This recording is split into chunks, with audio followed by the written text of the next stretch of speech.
Kitab Suranggama, 25 Kaedah Mendapat Makrifat.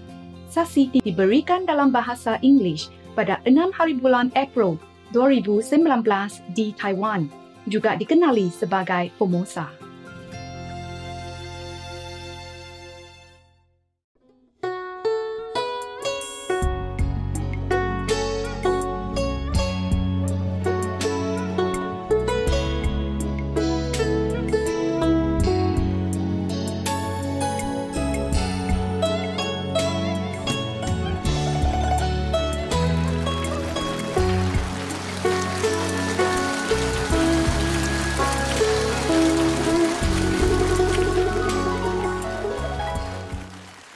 Some new people today?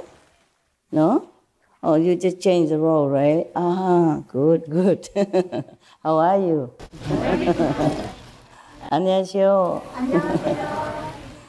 你好. We get.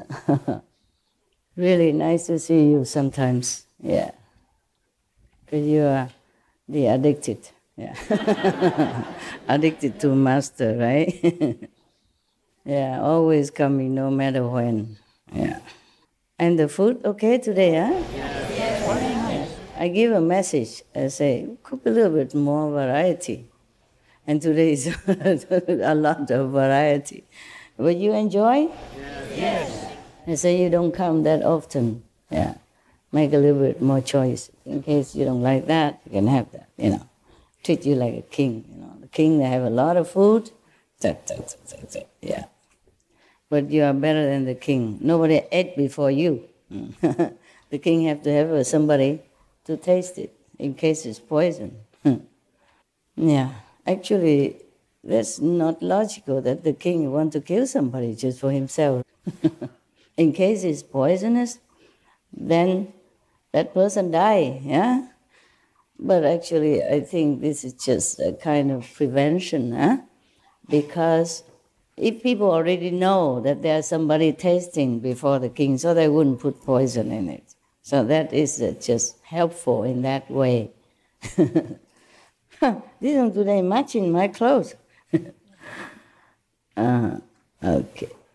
Actually, when the food is good, even though you're not hungry, you know, not that hungry, you still can eat. But if the food is not good, even you're hungry, it doesn't help you to enjoy. But you enjoy the food, yeah? Yes. No kimchi, but okay? 非常好. Yeah, 今天我觉得好. 今天连我也可以吃早菜的. 平常我吃不下. 平常吃不下. I have to wait a long time until I eat a little bit. Yes. Normally they bring breakfast. Huh? They bring me one time a day at breakfast time. But I could never enjoy so early in the morning, you know. But today it tastes good. I did not mean to go out and eat. I just go out and bring my basket of food inside. And then I say, oh, something new. Try a little bit. Tastes good. Not too bad. Normally I don't eat so much in the morning. Yeah, maybe the congee is easier to swallow, but still don't taste good if they don't have something accompany.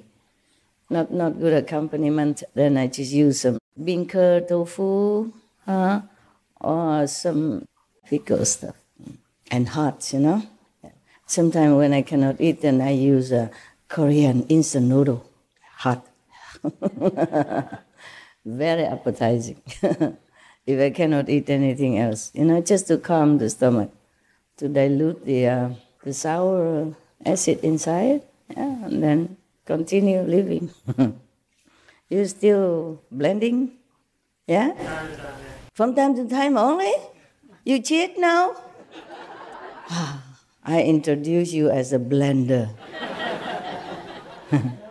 Okay. We tend to miss what we used to have since a child. It's difficult to quit, yeah. You do quit slowly. Yeah. If you want to eat raw food but you cannot, then eat the raw first before your favorite. Then at least you have like 70-80% raw, and then the rest you enjoy. But after you full, with fruit and raw, then the other food don't taste as seductive. And then you're already almost full, so you don't eat a lot of that cooked food anymore. Yeah, okay? Up to you, whatever. You eat raw? Huh? They had a fruitarian section as well. The fruitarian. Any fruitarian raise hand? For how long? I tried before, but it didn't last. Didn't last long. Whatever, we still need to eat something. Yeah. Buddha says so, somewhere in here. I caught it, but I forgot where it is. Maybe one day I find it. Yes. The Buddha said even Bhikkhu, need to eat to stay alive. Because we need to create a little bit affinity, in order to survive. But don't create such a big, troublesome affinity, that's all, okay? Just be simple, middle way. That was a very big lecture, wasn't it?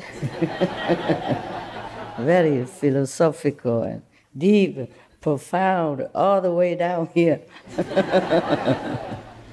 Okay, now we're talking about the Buddha. We should really thank the past masters, monks and nuns and scholars who had taken time to record the Buddha's teaching after the master's nirvana, and also for the past and present persons, lay or monks or nuns who have really dedicated themselves, sacrificed their time and precious health or under any difficult situation to translate this so that I can read it to you. And we have to thank them. And may they be blessed forever by all the Buddhas, past, present, and future. May their merit be immense. May they be liberated forever. Thank you.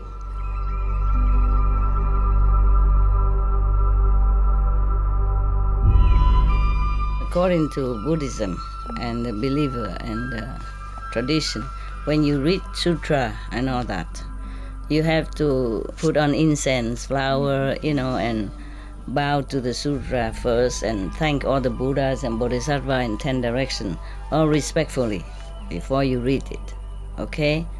And then you cover the sutra also with silk or, beautiful cloth, and I just make it more popular. Yeah, more easy, simple. And I apologize to all the Buddha. I say if I done something wrong, according to the tradition, my heart is full of respect. It's just that I cannot always do that. So please, all the sin, whatever I've done wrong, is all on me. At least other people, they hear the names of the Buddha, according to the sutta, they will get benefit. Yes. Yesterday we was already on the 10th method of meditation. Today we continue 11. Sariputra, one of Buddha's 10 foremost disciples.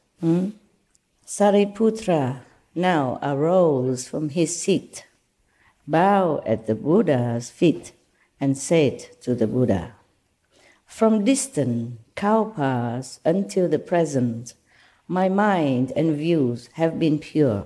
Wow, imagine.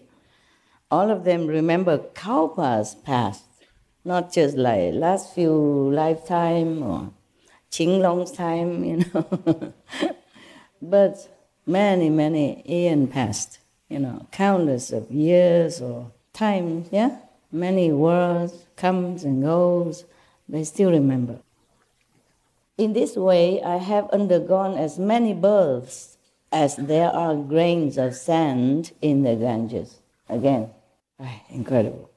As to the various transformations and changes of both the mundane and the transcendental, I am able to understand them at one glance and obtain non-obstruction. Oh, you see, they all been practicing long time. Sariputra continues. Once I met the Kassyapas on the road, and I walked along with the brothers. They spoke about causes and conditions, and I awakened to the boundlessness of my mind. I followed the Buddha and left the home life. My seeing awareness became bright and perfect. I obtained fearlessness and became an arhat. As one of the Buddha's elder disciples, I am born from the Buddha's mouth, transformationally born from the Dharma. It's just a way of speaking, okay? Meaning the Buddha preached the Dharma, and then because he listened to all that, he became awakened. Yeah. But what a way of expressing things, huh? The Buddha's mouth is not for you to jump out from there. I don't think it's very respectful. I mean, but probably at that time it is respectful. Meaning all pure and all from the Dharma, from the teaching. That's all, okay? But the way they explain things, sometimes I'm not really pleased or not quite understand. Like that, describe the Buddha. Like his eyes like the eyes of the cows. His legs is like the lions. And his form something else. You know, all the animals' attributes that describe the Buddha's, you know, like very significant attributes of his physical greatness. But when you put them all together, you don't know what kind of animals is that even. I read it too long already, and I didn't like it, so I don't want to remember. Because they say the Buddha leg looked like a deer and his mouth like a lion. I mean, whatever the animals you can think of, they put the parts and piece together to describe the Buddha. I know it is just symbolic, okay? Like to tell people that he's so strong, magnificent, like a lion, like an elephant, and this and that and others, you know. But all the animals, piece and part, you know, like spare parts, put them together. How can you imagine the Buddha look like what? Yeah, and I did not like it.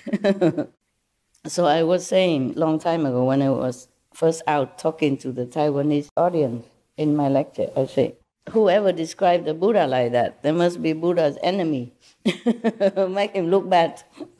Yeah, because before we didn't have camera and painting, and not everybody has a talent to paint the Buddha to bring it back to their hometown, to show it to people. Just like you came from all over the world nowadays. Not all of you can paint me. If we didn't have camera or video camera, you would not be able to paint my picture.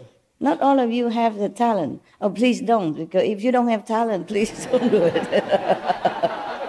Probably my nose go to my ears and my mouth go to my chest. Who knows what your talent bring?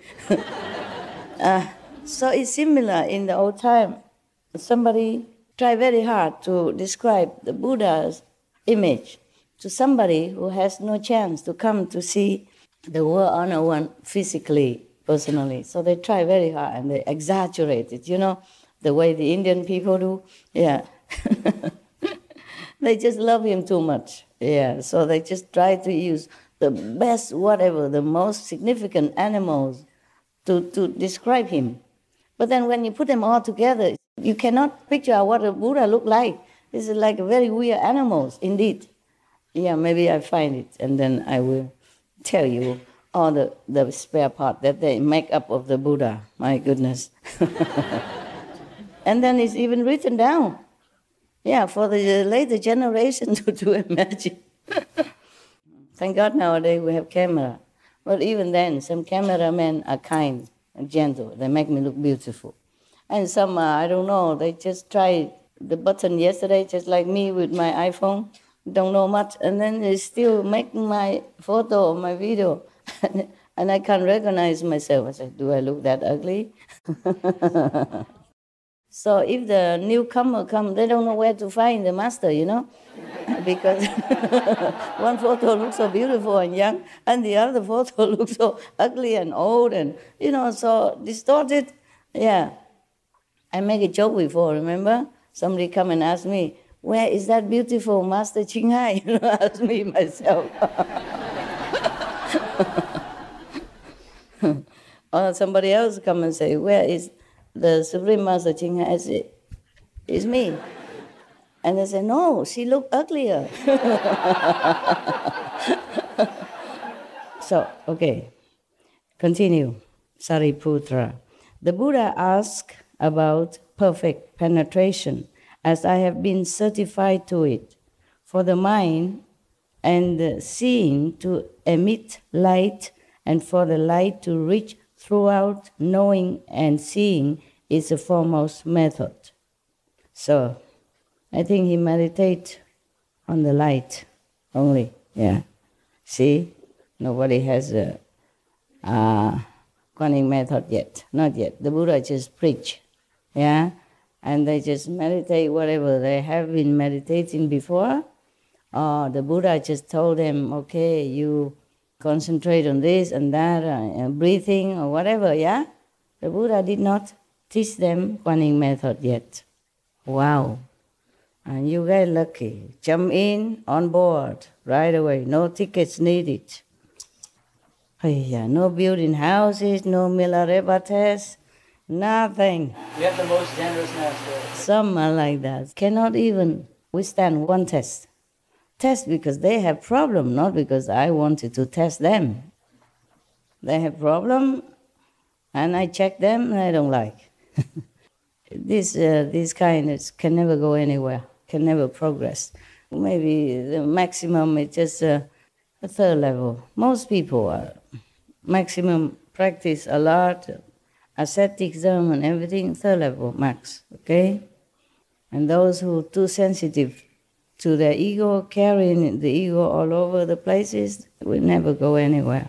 Just a lot of work for the master and for themselves in this lifetime. Because if you don't progress, you also have problem in your life. And then you blame the master don't help you. You blame the situation, make you bad. You blame everybody else. Blame God even. You don't look inside yourself, don't clean yourself. That is the problem. If you want to learn English with the best teacher in town, you also need your homework, no? You go home, you have to do whatever the master teach you and practice it. And continue practicing daily. You cannot do nothing and then say, what? Yeah, actually I wanted to have a joke like, somebody came to the best English teacher, yeah? And what happened? He learned nothing. Many months later, the master make a test, everybody passed except that person. And the teacher say, why you don't pass? Like everybody else passed, why don't you pass? I could not speak anything. I could not write anything in English. The teacher said, why couldn't you write and read and speak? The person said, if I could, then I wouldn't have come here to study with you. Like hula, hula hop. Yeah, speaking English now. Yeah. If I could speak, read and write, then I wouldn't have come to you. This is the problem. It sounds funny to you and illogical, right? But this is what people do. That's what they're thinking, and that's how they behave. Even among some so-called disciples, my so-called disciples here, they have legs, but they don't want to walk. Yeah? And then the master needs to carry them all the time. You shouldn't do that. Then your legs will kaput. Yeah? One time I was in the hospital. Next to me there was one old lady. Huh? She's Italian. And they don't let her walk out or anything. And because I could not move, and at that time I could not move, and it hurts everywhere when I move, so they think I also have nerves problem. They put me together in the same ward while testing, yeah? Anyway, every day she called my name, she make me do this, do that. I help her in any way because I thought she's handicapped. She couldn't climb out, couldn't do anything. Yeah, because I don't know, I'm so nice to people, so she asked me to do this, do that for her. And can she use my tower? Can she use my bathrobe, etc., etc. I just give it all to her. Doesn't matter. Whatever. Yeah. Otherwise, she keep talking forever. But it's not as funny as it sounds now. If she go down and clean her teeth, she never close the tap. If she clean her teeth, for example, they help her to go down and then she clean teeth, and then they put her in a bed, you know, she never close the tap. I have to go and close it, for example. So I said to her, you must close the tap, you know. She speaks some French, and I speak half Italian. Half of the sentence. We understood each other okay. Especially I understood her. I don't need language to understand her. She just demand all kind of things. I want to talk to you, even though if you don't understand, she just keep talking, calling your name until you have to get up. Either talk to her or go out of the room. So this lady, she's laying in bed all day, eating, you know, or talking to herself or to my ears, anything. And now and then ring the bell, so bother the nurses, they all hated her. They don't want to have anything to do with her. So she ring all the time, they don't come, you know? And then I have to do whatever she wants, etc. And then I thought she's handicapped, she could not walk, yeah? So I help her a lot in my situation, whatever I can. Now, this lady, she's really something. She can speak French, Italian, perfect, you know? And sometimes because she can express very accurately, I was surprised, yeah. And sometimes I cannot bend down to pick up things, and if I drop something, I use my toe, you know? I use my toe to pick up from the floor. And she look at, she said, oh, phenomenal. Yeah, imagine she can express like that. I don't know what's wrong. I had no idea in this, so I keep helping her, and then she has a lot of friends and family coming all the time. And they just standing, towering over her and talk, and then leave.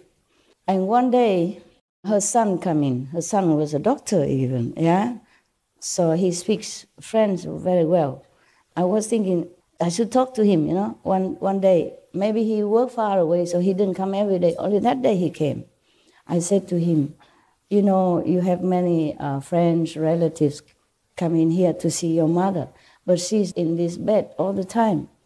You better tell them to, every time they come, just help her on both sides of her arms and make her walk around the hospital. Otherwise, it's continue like this, her legs will lose the ability, yeah, the muscle to walk. So from then on, they do that. Oh, thank God, I was so happy whenever they come, because they take her out, you know, and I don't have to listen to her radio all day long. Yeah, but that's good for her also. I wasn't thinking of me. I was thinking of her, you know.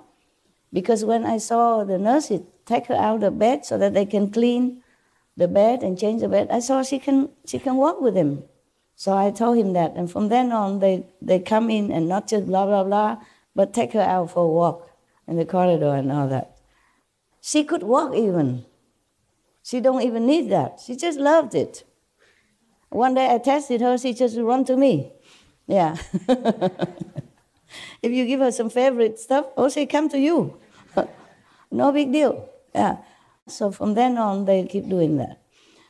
Some people, they're not handicapped, just don't want to do things. You must do it, okay? It's your duty to yourselves and to your 5 generations, as well as to the world. Be a hero, okay? Be a hero. Rely on yourself and help others. Not just rely on master all the time.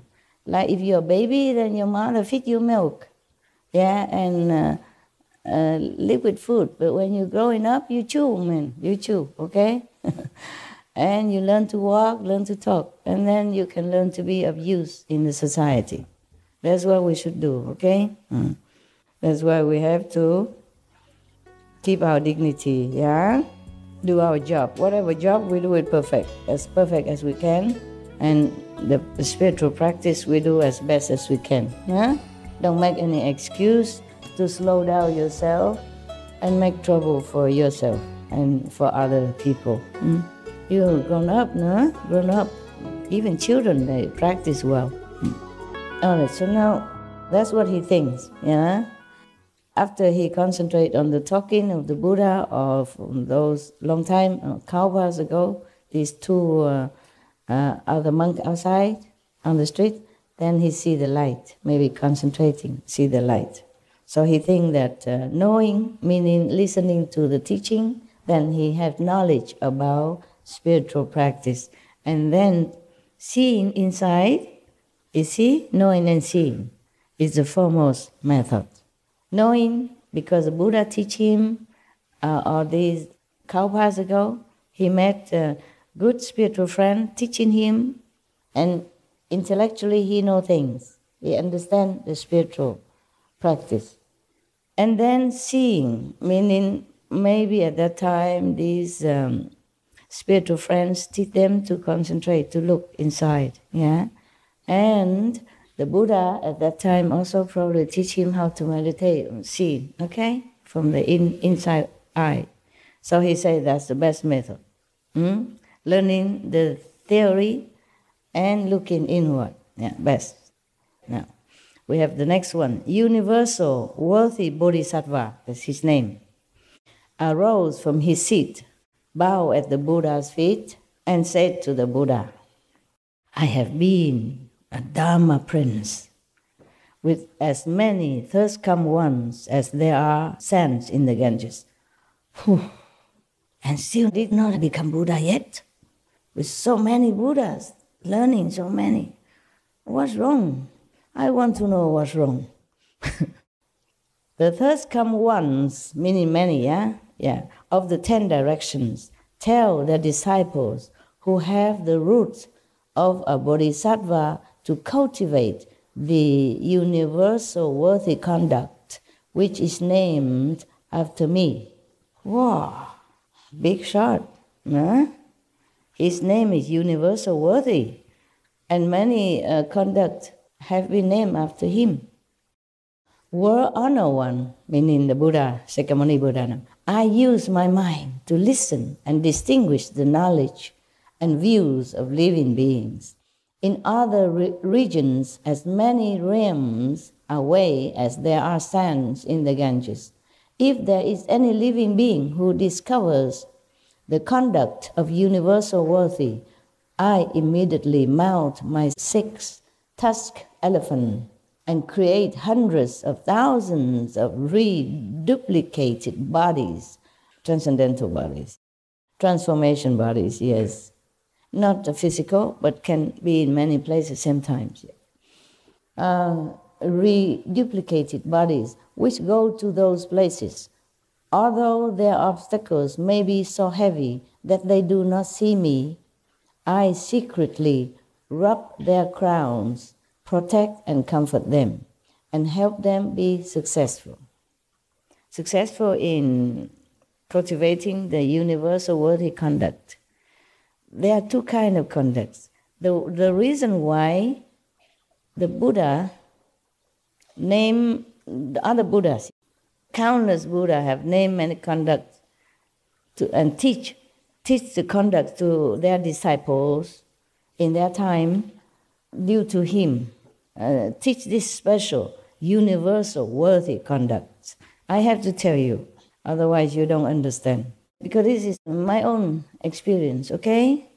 There are conducts that is worthy to be humans, or to be sane and saints in this physical world, or in the shadow world, But there are conducts which is above this area. I mean, above the physical world, not the shadow world yet. Okay, so the universal, meaning for the universe to accept you as a worthy person, as a worthy saint, there are other conducts. You cannot just practice, okay, I don't steal, I don't kill, I don't tell lies, I don't have sexual misconduct, I don't take intoxicant, then you are a worthy person in the whole universe. No. There are other conducts which you cannot do it by physical means. You gain it through meditation practice. As you go higher, you gain more worthiness. There are worthy powers and many other powers which is not named or not practiced in this world. For example, I go to different realms. Oh, no, I cannot count anymore. Every day, 20-something realms that I pass. And I had no time anymore to write down. I've been neglecting my spiritual account for long time now. Not long, maybe at least a few weeks now. After I did the last retreat, things jump up so quickly. Every day 20-some, 29, and sometimes even 30, 31 new spiritual realms. Normally, if it's a few, I always write it. It doesn't matter how late, doesn't matter how tired I am. I always note down the realms that I had passed and the reinforced powers that I've got. But these days, I have no chance, no time. So every day, even if I have a time to turn the page of my diary, I would say, today, 29 new realms. And yesterday, maybe 28. And then the next day, 30. Another day, just right on top, that's it. And now and then, if I have more, just a little more time, or even if I care, I write out how much spiritual merit, countless Ganges, rivers, sands, SMP, spiritual merit points. You see nowadays my diary is all blank, just a few numbers on the right top. I have hope that maybe tomorrow, the day after, I will have a chance to write it. But it has been at least 10 days already. It's all empty. It's all the number, 25, it depends on how busy I am, 24, 25, 29 only. And that is not like I've been on retreat even. I just meditate at night whenever I can, or daytime, and it jump up so fast like that. Because one time, they report to me that if I want more new realms, more power, I have to go to such and such area. Yeah. I said, sorry, I can't. Can you not bring them here for me? And I did. Therefore, now it's overwhelming. I have no time to count and no time to write out the new realms as well as what power they transmitted, returned to me. This is just, by the way, to tell you some happening in your master late time, late period of time. In one of these powers that exists in the universal, above, even above this shadow world, is worth power. Worth power. That the whole universe look upon you as a worthy being. But because I have so many disciples, no matter how much I have, it is still not as much. Still, nevertheless, sometimes I say to them, okay, I'm not worthy, so what? Okay, what do you want to do about it? And then in my vision they say, no, you're still worthy. Well, thank you very much. Because the Maya sometimes cheat me, tell lie, They told me, if you don't eat, then you'll be more worthy. I say, get lost. It's just some physical things. And I know I create my own food anyway, even though it doesn't look like that. Yeah. The food came from love, power of love, the power of loving creativeness. Yeah, so I don't owe you nothing, get lost. But he always tried this and others, be breatharian, you'll be more worthy. I said, no, yeah, worthy for how long? You cut off 28 years of my life. How worthy can that be? How good is the worthiness to me if I die earlier? And all my disciples became orphans so early. And other people who are supposed to come to me cannot see me. Get lost, I keep telling him, get lost. He tries so hard. The Maya tries so hard. Try very hard. If he cannot directly influence me or talk to me, then he make, the attendants of the dogs, not my attendant, I don't have any. I used to have a lot of so-called assistant, attendant, 侍者 this, 侍者 that, I have nothing anymore. I'm so scared to use anyone because the Maya will use them to bother me, okay? So I clean up myself, I do most of the things myself, whatever I can. I don't let anybody go near. They just take care of the dogs. Even then, they still make trouble for them. And then to trouble the dogs. Make the dogs ill, make the dog trouble, and then trouble me. I'll make the assistant haywire and then trouble me too. Even I don't ask them to do anything for me already. Yeah, of course, wash the clothes, because some clothes are so delicate. I can't even wash them myself. You know, you need special treatment, yeah? They just give me all the uniform, the working clothes. I have only 2 monks' clothes, look like this. Yeah, long one, only 2. Normally in my cave, only 2 of that for summer, okay? And then some of the, I already worn before in retreat, the warm clothes. So I save a couple of them, and these couple and some inside clothes to keep you warm, you know, thermos clothes. That's it. That's all I have, and I hang them on a metal string. But because I have to work, you know, now they come in some other clothes, they're bringing in many clothes, and I have to have a plastic wardrobe, you know, traveling one. Yeah.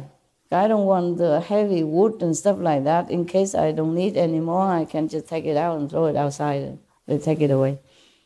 Everything in the cave now is all plastic, simple, easy. You know, plastic tent. And I cannot bear it. It's too many things. Originally, I have only 1 tent. And later, they put another tent because the cave was leaking. I had to put things inside. Computer and stuff, sensitive stuff. But now they patch up the roof upstairs, so I say, please take the tent away. Too many tent, too many things. Just one thing you don't use, it feels clustered, yeah?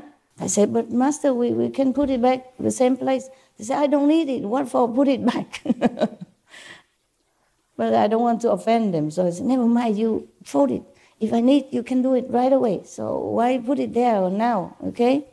And some of these plastic wardrobe, you know, you hang, you know, these precious modeling stuff inside, because don't hang in there. Sometimes it's too dusty, the wind blow. And now I even have plastic door. You know? Nowadays it's so convenient, I'm telling you. They just put a fan, you know, fix a frame, put the fence, iron fence in between, and it becomes the door. And then it's too cold, I put them plastic sheet on it. The soft one, but thick, yeah, transparent, then it becomes like a door. No wind come in anymore. They used to with the wind like highway, you know, ooh, ooh, and it make noise even, ooh, ooh. Wow. Free music, yeah. Free of charge, yeah. But I did not feel all that cold at that time even. I just put a curtain on one side, then the wind is less.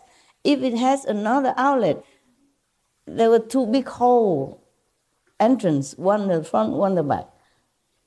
That's it, nothing else. And I just put some curtain on, you know. And then one side, the wind don't come out, then the other side is less. And I was okay there, all winter. Until they recently make this so-called door, you know. For safety also, you know, the safety, nobody can climb inside, yes. And then we put some clear plastic on, and then it's become door. Oh, I was thinking, what a luxury I had, because it's so quick. You understand? If you want to make a door, then you have to measure it correctly, yeah, and make the frame. In my cave, it's not possible, because the curve in here and there, it's not like your house have a straight square, you know. They cannot make door anyway, you know, just put some fence. Yeah, and then the plastic on is wonderful, and some curtain, you know, for darkness or privacy. And it's very windproof in there. So it's very convenient, I'm telling you. Now I even have to cut one piece of the plastic down, flap it down, to make a window.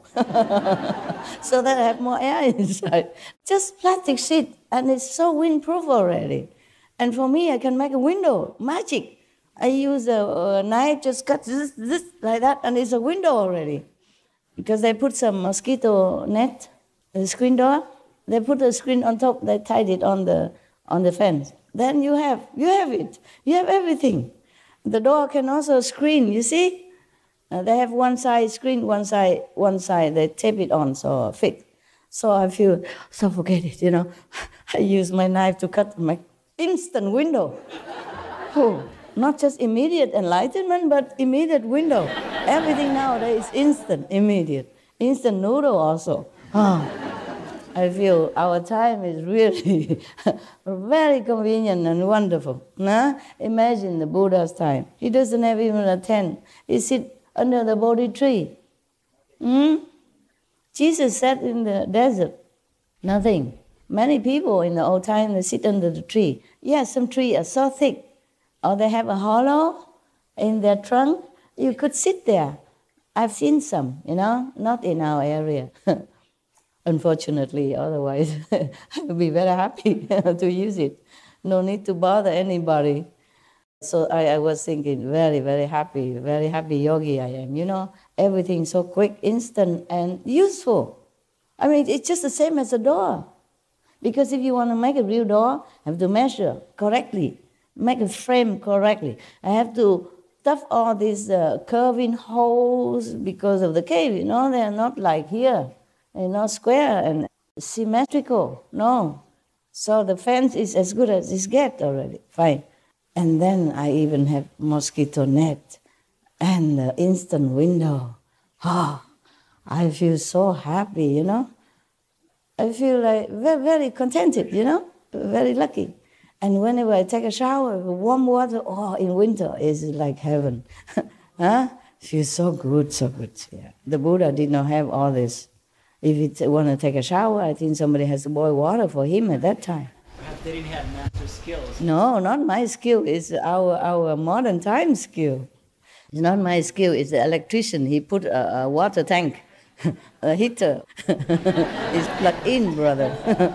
And the water just run out, automatically, just like in your bathroom. I don't have a luxury bathroom, but I have running hot water. That is important, okay? Very important. And next to the cave even. Imagine I don't have to go out far. Inside the cave, is it warm enough? It's warm enough, of course, and nowadays you have heater, don't you know that? I can afford a couple, yeah? But in winter, I did not put any heater in there. During this winter, I did not put, except at night when I go into the tent, it's cold, dewy and damp, and I put on, nowadays they even invented the fan with the heater together. You can have cool and with at the same time. And very small like this, I can put in my tent in the corner. And it even turn around. Yeah. But I cannot have that all night because it's too hot inside. Because the tent is small, so everything, built up inside. So I just have it for, I time it, 2 hours or something. Sometimes I have to even turn it off before that. It's too hot. You live in a tent, it's proof already. It's good, my tent, very good. I'm so happy with that tent. I told you we could give him Nobel Peace Prize for invention of the tent, whoever did that. The first one who invented it. Even the one that you can turn it into the round shape, Yeah, and then when you throw it in the air, it became your house already. Those instant tent, what a lifetime, yeah. I didn't have all this convenience in other lifetimes, so that's why I appreciate it so much. You don't know how lucky you are. You take everything for granted. I lived a long time before. We didn't have this. Even when I was a king, for example, I don't have this convenience. I have to rely on eunuchs and concubines and all kind of people, and it's really give you a headache.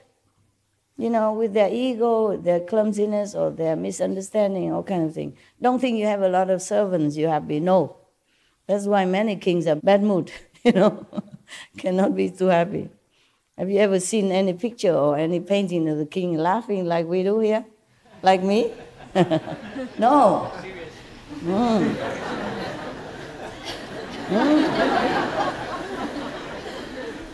And even a bird and all that look even more serious because they don't have the tent that I had. Yeah? If we want to take a bath, you have to tell somebody, bring a bath. He has to wait for half an hour, 1 hour from another corner of the workers' quarter to bring it to his chamber. And maybe water cold already. So have many more, bring more in, Yeah. Very male-dominated. Male-dominated as well. Imagine if I was a queen, it's even worse. Yeah. All the male have to be around to bring hot water, yeah, and then to take the dirty water out. Oh man, it's really put you off when you just sweating all over and you want to take off your clothes and want to jump into your bath or in your shower. You have to wait 1 hour or 2 for the water and even wood oven, you know. And then man has to carry it and you have to wait there. And you're feeling so suffocated and you went outside, you know, there's a little fresh air for them to prepare your bath. And then you don't sweat anymore, and then you don't feel like taking that bath anymore. Our body's already prepared, and you don't enjoy as much as when you were sweating and ready for a shower. No wonder all the king and queen look so miserable. Only a few kings and queens are very wise who leave the palace, leave everything, and go become a monk in a cave somewhere. Like Sakyamuni Buddha, maybe he's fed up with this bathing and stuff. Yeah, that's one motivation, one reason, you know, to push you upward. Yeah, sometimes a Buddha reincarnate, and maybe he's so forgetful, yeah, about his purpose, or some saying, you know, forget that he's supposed to be practicing, yeah, and some heavenly being would create some trouble, so that the Buddha, you know, future Buddha or the supposed to be Buddha, wake up and get out of that situation and do something. So maybe the hot bath is the last straw, the last push for the Buddha to get out of the palace. Not to talk about 500 women quarreling day and night with each other for the precious possession, you know, the one and only object of adoration and possession, the king. 500 people quarreling, vying with each other, you know, jealousing with each other every day. And the atmosphere, how you bear it. I really feel those kings in the old days, they are really tough men. Oh, no wonder, very rare we have queen. Nobody can bear it as a woman. We cannot bear it. We would tell them, get lost. You know, we would be yelling all day because we cannot bear it. But the men, you know, the more stressed, the more terror,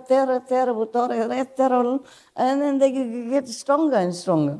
That's why they can become king long time. And most men are king. Most kings are men, I mean. Yeah, you also king. Most men are king. They behave like one. They can't cook. The woman have to cook for them. Yeah, they can't do this. They can't do that. Yeah. If that's not king, then what? Huh? How can you not cook? Why not? So easy. Put all the vegetable, chop. Wash it. Throw it in the big wok or whatever. Stir it up. Put a little bit salt inside, or maybe some condiment. And take it out and eat it. How difficult can that be? Cannot you cook? Go home, learn, okay, from your wife. Or learn from some disciple and surprise your wife, surprise your girlfriend sometime. Give her a break. Huh? Give her a break from the kitchen. Go home, train your husbands, train your sons, train your boyfriends, okay? Make them cook. You don't want to? Okay, today no dinner. Simple. And if they don't want to, okay, go earn your money, buy your pizza. Dig it? Yes. You did, good. I learned that from movies. Some American, they say, dig? You dig it? Dig. Did you capiche? You know? You understand it. But you don't need the translation. When I ask you, did you dig? You dig it? Then you understand. Right. Continue. Now we go back to serious business. The universal worthy Bodhisattva arose from his seat and tell that he practiced this conduct. So he said that the Buddha asked about perfect penetration. The basic course I speak of in my case is listening with the mind to discover and distinguish at ease. This is the foremost method. Using some intellect, yeah? You have to listen with concentration, yeah, and distinguish what is what. Meaning what the meaning, the Buddha say that. Why he say that? There's some deeper meaning behind. Really must concentrate and analyze it. Using that, you must listen with the mind and distinguish at ease, yeah? This is the foremost method. That's just for him. But above that, he also have the universal worthy power. Because of that, for aeons of times, he has always been able to appear different places to help the people who also practice universal worthy conduct. Universal worthy conduct is one of the methods, yeah, from 84,000 methods. Some people practice that, yeah, just to be really good, pure, morally fit, and are meditating, you know, on the universal power. Only if you can. Only if you happen to tap into that corner of the universe where it houses universal power. Just like I went to different new realms and where it happened to store universal power there. Like for example, I go to a place named A, okay? And that new spiritual realm house two power. They also have other inherent powers. But one of it is worthy power, okay? Worth, they call it worth power, not worthy power. But this worth is even above this kind of universal worthy power. In order to go higher into new realms all the time, I need many different powers to go up, yeah, to go up. And nowadays, there's more than I could even count now. I have no time to even write out what realms I pass and what power I have reclaimed. But it's still reclaimed, nevertheless. It's just that I did not record it, that's all. I just hope one day I have a long winter hibernation, then I can remember and write it all down.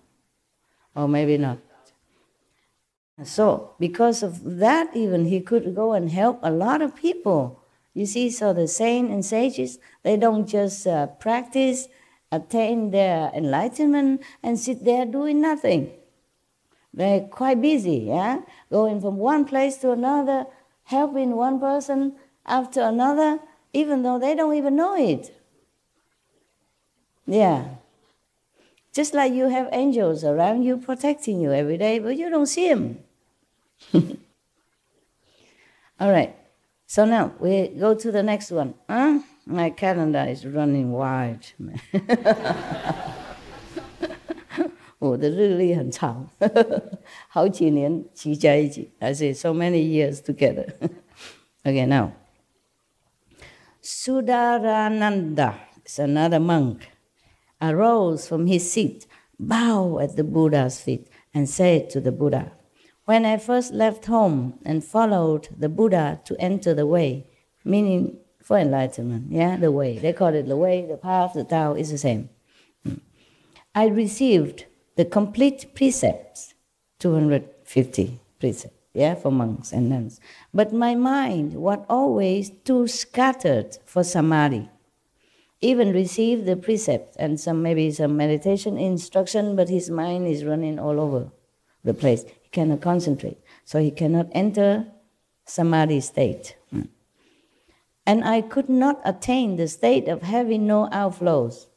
Of course, if you don't meditate well, all your defects will not be cleansed for this lifetime. And that's very difficult to enter samadhi or to progress, yes. The World Honor One, meaning the Shakyamuni Buddha, taught Kaustila and me to contemplate the white spot at the tip of our noses. Do we have one? Oh yeah, if you look down like this, there's something. Okay, I think that is the most easy one for this monk to practice, okay? Just like Patanjali, he teaches his disciples A different method. Yes. Do you want different methods from me? No, no, you don't? You're happy with this? Yes. Okay. Yeah. Okay. Because we have many, okay? By the way, before you meditate, okay, you should take some deep breath. You lay down, yeah? It's better laying down because it's very relaxing. If you sit down, maybe you might fall down afterward. You just lay down and you breathe in as deep as you can with the nose, okay? And now you say lead it all the way to your stomach or your solar plexus, yeah? And then go back all the way to the chest. And then all the way to your head, and to the crown, or to inside the head, doesn't matter. And hold it 10, count to 10, and exhale. Yeah, maybe 6 times. And then you meditate. You will find more calm, okay? More easy to sit, all right? Does that apply to both sound and like meditation? Yeah, it doesn't matter. Fine, before the light or before the sound, meditation, it's okay. If you find yourself not very restful, then you do that. Or you can do that anytime. It helps, okay, before you meditate. And if you find yourself also a little bit angry or vexed because of situation or because of somebody rub off on you, people rub off on you all the time. Even you recite the 5 names, sometimes you forget. So you take deep breath like that. And then you just sit down somewhere, okay? Safe, and do that. Okay? Just make sure you don't fall down, man. Because for me, sometimes I just take a deep breath in and I'm gone already. Too tired, too tired. Too tired, you know? Sometimes because of working too hard or because somebody, it depends on situation. I came home, enter my tent, and I want to turn on the warm heater, yeah? I just turn it on, and then I'm gone.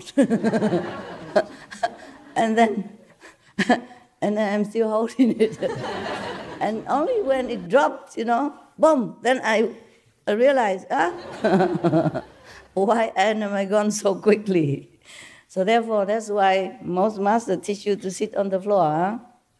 Because if you're standing up and meditate like that, you don't only drop the remote control, you drop your whole body, and you might be in trouble, yeah? And don't try to test your own spiritual stamina by sitting on the edge of the stone, with a cliff underneath. Don't do that. Or if you want to go back home earlier, maybe you can. There was a Zen story about one monk. He always want to test his samadhi power. Showing off, sometimes ego make you do crazy thing. Don't do any crazy thing. Just do normal thing, okay? I teach you what, you do what, yeah? Slowly, yeah? And even if you're already Buddha, don't sit on the edge of the cliff. Yeah? You dig? Yes. Dig, good. Okay. Now, the man, he sit on top of a stone. All around is cliff. Sometimes the stone, they stuck out in the air, He sit right there. And then he falling.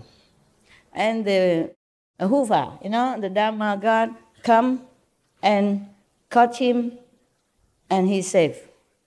Oh, he not even thank the God. He said, how many practitioners in the world could be as excellent as I am?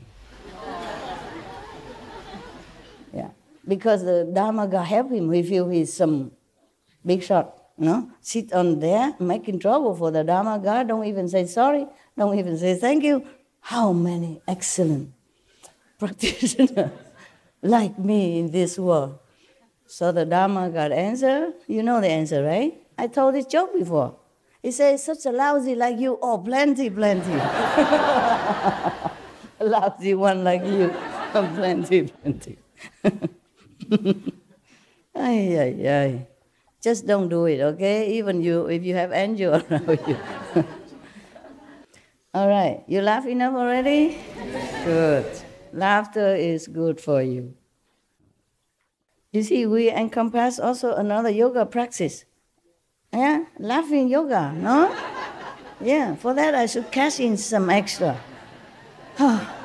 I promise you, I teach you Kuan Yin method free of charge, but I didn't say the laughing method.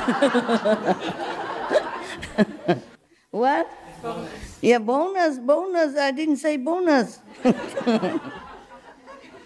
And breathing also? Oh, that's a third one. God, this woman doesn't know how to do business. I can only design clothes or jewelry, but I don't do business. It's them who fix the prices or who pay the taxes and who do all the accountant stuff. Yeah, if I do business, I probably lose all the time. Like to give, oh, you like it, but you don't have money? Here, take it. I probably give more than I can even have time to design or the jewelry even have time to make.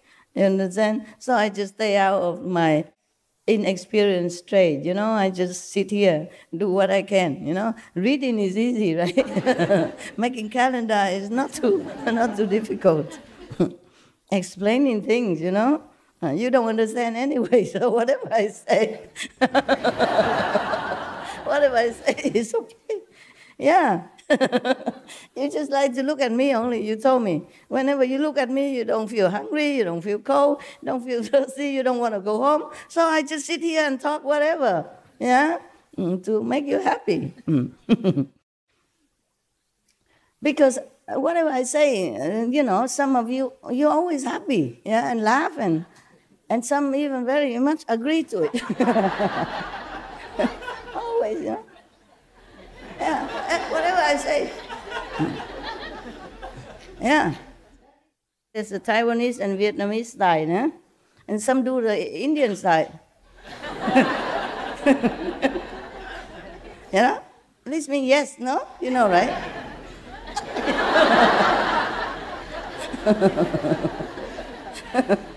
Wow, good disciples indeed. Always agree with the master. Yeah, not only laughing, clapping, but obviously nodding as well, to make it more emphasized. And even make some sound to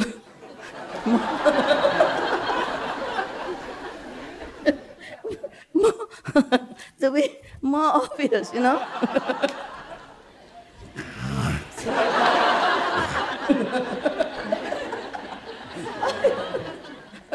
I'm telling you, if the Buddha is here, I think he will shake his head. I think he won nirvana quicker. His disciples, all are hearts already, since Ganges and River's lifetime. And my disciple, I don't know where you're from. Just know how to laugh, eat, agree,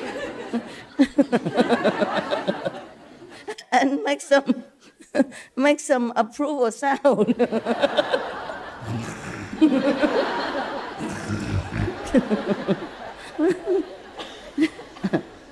I'm telling you, lucky I'm not Japanese Roshi. They beat you, If you don't sit straight and nothing like that, no matter you agree or disagree, they will beat you up. Yeah? Lucky you, I'm not Japanese Roshi. I mean master. Yeah, Roshi means master in Japan. You're lucky so many ways. I don't charge you the extra method. Free of charge, laughter, all kind of things. Good food, yeah. Good greenhouse for you. Yeah, this is very convenient, hey? Yeah. Very well. It's good. I mean, better than nothing. Oh, man. You such happy kids. So happy people. I never seen so happy people. So many happy people in any of the temples assembly in my life. I've been to quite a few temples and ashram, and I never see any crazily laughing like you are. All the time. Anything I say, you laugh, no matter what. If you understand, you laugh. You don't understand, also you laugh. Because the neighbor laugh, you must laugh. Otherwise they know you are dumb. You didn't understand master joke or whatever. Yeah. Okay. You feel better today? Yeah. You catch up with your jet lag already? I feel sorry for you. Yeah. Today I feel happy for you. Because you don't agree, obviously. You don't use this method to agree anymore. I know you catch up. Yeah, okay, it's fine. Just to see each other is also good. Yeah? Now and then. Who cares what I said, right?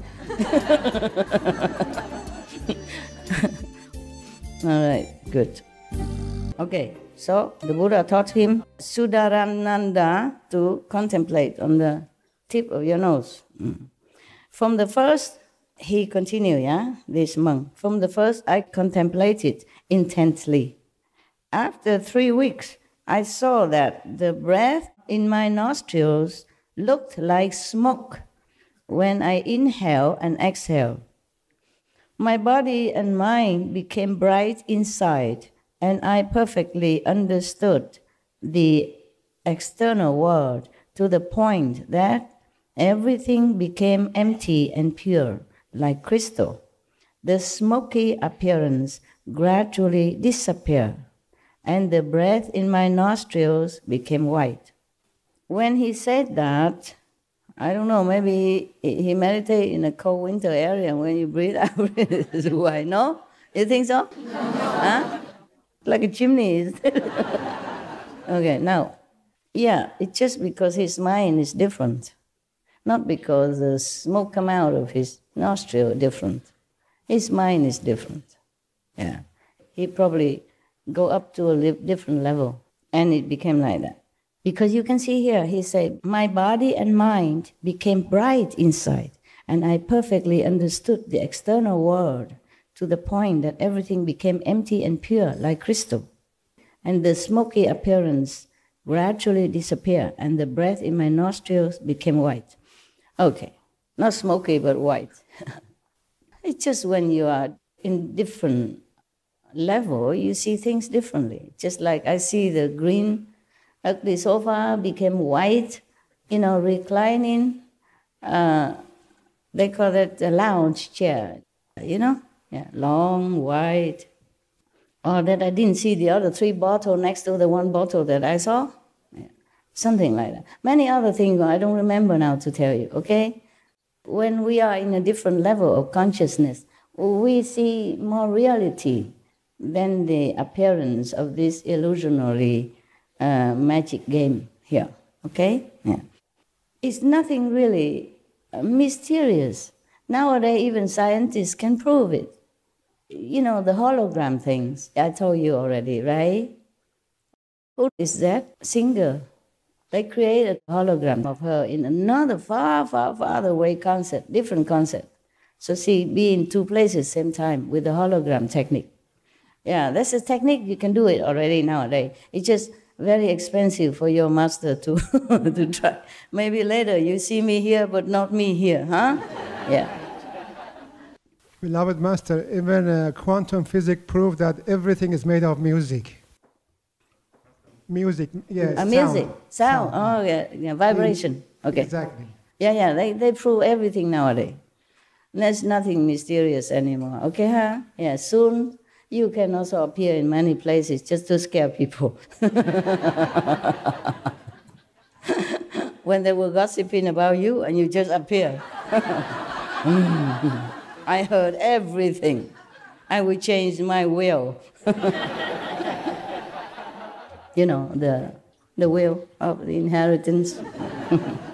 In France, during last election, one politician made some speech, and he was at another place making the same speech with other people. Yeah.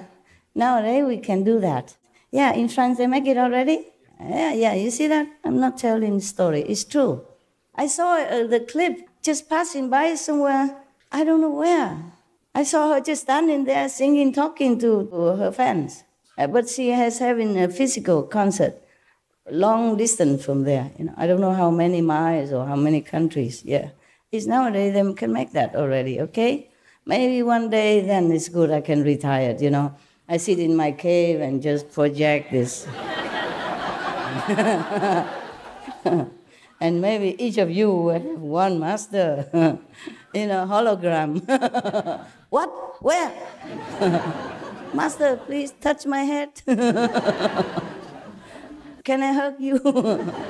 Yeah, something like that. And you hugging nothing.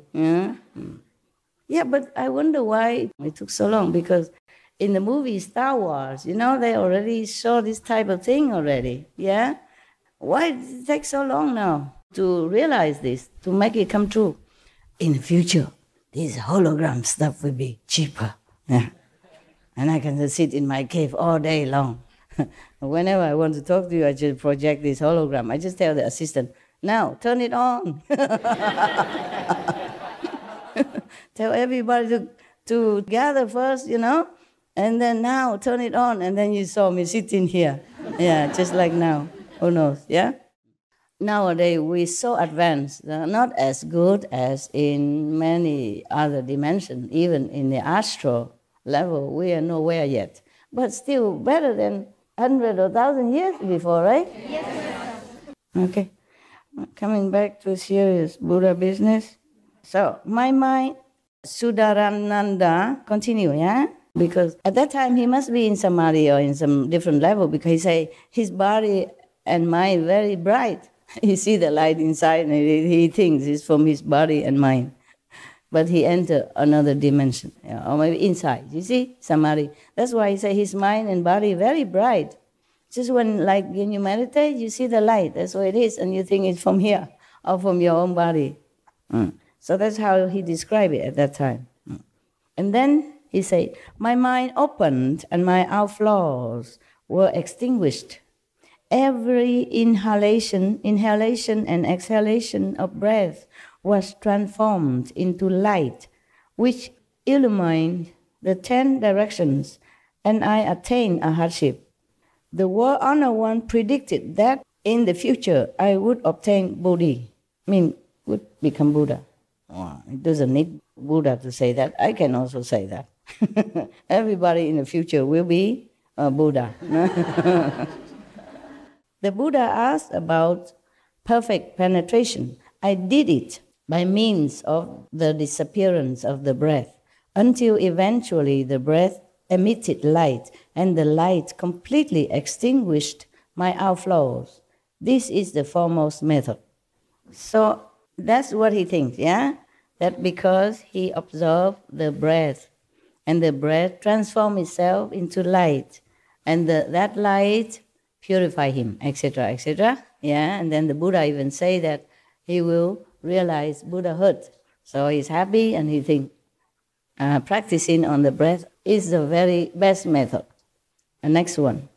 Purnamatraya Yaniputa arose from his seat, bowed at the Buddha's feet, and said to the Buddha, for vast kalpas, again, I have possessed unobstructed eloquence. When I discuss suffering, this monk also knew his past numerous kalpas. I have possessed unobstructed eloquence. When I discuss suffering and emptiness, I penetrate deeply into the actual appearance. And in the same way, I give subtle, wonderful instruction to the assembly concerning the secret Dharma doors of as many thirst come ones as there are sands in the Ganges. I have also obtained fearlessness. The World Honor One, Shakyamuni Buddha, knew that I had great eloquence, and so he made use of my voice in turning the wheel of the Dharma. He taught me how to disseminate it. I joined the Buddha to help him turn the wheel. I explained it. I accomplished a hardship through the lion's roar. The World Honor One certified me as being foremost in speaking Dharma. The Buddha asked about perfect penetration. I used the sound of Dharma to subdue demons and adversaries and melt away my outflows. This is the foremost method. This monk, he always had, perfect eloquence, great eloquence. And in this lifetime, also the Buddha asked him maybe to help go out and make some lecture in the place of the Buddha, or maybe helping him while the Buddha was preaching, he also do some preaching. And he thinks, because of preaching the Dharma, that he has extinguished his outflows, his defects. So he thinks that is the method, because he used that sound of the preaching of the truth. When he preached the truth, he can subdue the demons and all that, and extinguish his own defects. So he thought that is the best method. Yeah? So that's his method, yeah? When you preach in the Dharma, and you enter Samadhi, you clean yourself, purify yourself. And so he thinks his eloquence, his preaching of the truth has helped him. Next one. When you preach your Master Dharma outside, do you have any of this kind of experience? See in the past? Ganges send cow baths? No? Yes? No? No. Okay. It's good that you're honest.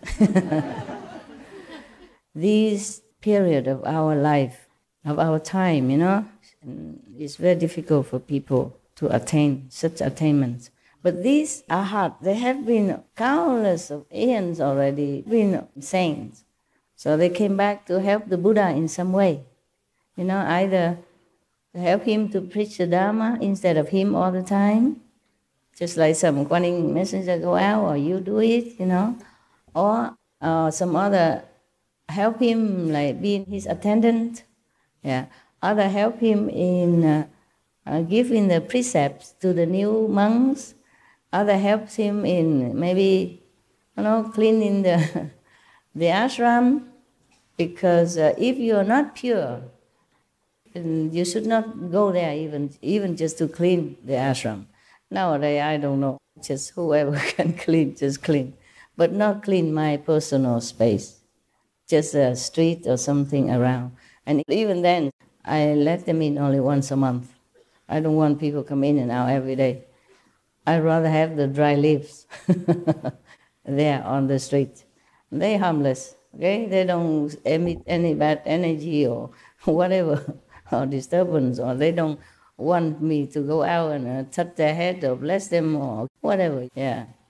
So cleanliness has many forms, It's not like you bath and then you shower, you shampoo, and then you perfume, and then you're clean, not necessary. Clean inside is very important. But outside also must clean. Please don't emit something that's not supposed to emit. Now, there's another monk, okay? Upali arose from his seat. I think they take turn one by one. Whoever came first to the Buddha to learn, they spoke first. Yeah, they have this kind of order. So otherwise, everybody stand up at the same time and speak together, then the Buddha can never hear, or the assembly cannot hear anything. Yeah. So now it's Upali. Upali arose from his seat, bowed at the Buddha's feet, and said to the Buddha, I followed the Buddha in person when he fled the city and left the home life. I observed the first come one endure 6 years of diligent asceticism. I watched the first come one subdue all the demons, control adherents of external paths, and become liberated from all outflows, which were based on worldly desire and greed. Wow, this one followed Buddha a long time, Probably one of his attendants before or something, yes. Or maybe just one of the first one who caught sight of him and then followed him to help him in some way. 6 years? During 6 years even. I based myself on the Buddha's teaching of precepts, encompassing the 3,000 awesome deportments and the 80,000 subtle aspects. Both my direct karma and my contributing karma became pure. My body and mind became tranquil, and I accomplished a hardship. In the first come one's assembly, I am a governor of the law. The Buddha himself certified my mind upholding the precepts and my genuine cultivation of them. I am considered a leader of the assembly. The Buddha asked about perfect penetration. I discipline the body until the body attained ease and comfort. Then I discipline the mind until the mind attained penetrating clarity. After that, the body and mind experience keen and thorough absorption. This is the foremost method. So, for him, the precepts is the foremost method. You discipline your mind and your body. Don't let them rule over you. Because the body sometimes desires something which is obstructive to your spiritual progress. Yeah? The mind sometimes giving nonsensical ideas, and make you run around, for the object of your desire, so-called the mind desire. And he disciplined them all through the precepts of the Buddha. So for him, he thinks that is a method. Controlling the mind and the body. Okay, what is direct karma and contributing karma? That he can purify. Anybody know? I don't have anything. Maybe a pen. Okay, South African, tell me. Most of the direct karma is the karma that's directly linked to him, and the associated karma is karma around him that he collects or that he works with. What is the direct karma again? His direct karma, the karma that he deals with directly himself. In himself? You mean for this lifetime? Yes. And then the other one? The associated is for what he collects around him. Okay, good. Meaning nothing can affect him anymore. Even this lifetime karma, he can control. Like yesterday I have told you, suppose you were born to do something bad, but because of the precepts, you know what is right, what is wrong. You don't do it. At least the action, you don't do it. Even though you have the urge inside or the thinking, but you control, okay? And then you also control your mind that it don't even think like that. You cut it off right away. When something not correct arises in your mind, you cut it off. You don't follow it. You control it. And then, of course, you control the body also. And the contributing karma is people affecting you around you. Correct? Yeah, here's I have a pen. To sign your real estate deal. Is business better now? Yes, Master. Yeah, good. Yes. Okay. I'm happy for you. How about the last boyfriend? Does he last? No, there's no boyfriend, Master, and I'm happy so now. So he didn't last either? No. Okay. I reckon, I thought so. I thought he won't last either. Even though you told me that he was the best, he could help you a lot of things, but I think he won't last. Okay.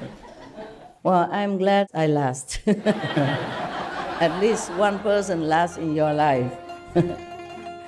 Master, you're my true love. You are my true love. Oh, wow. Huh?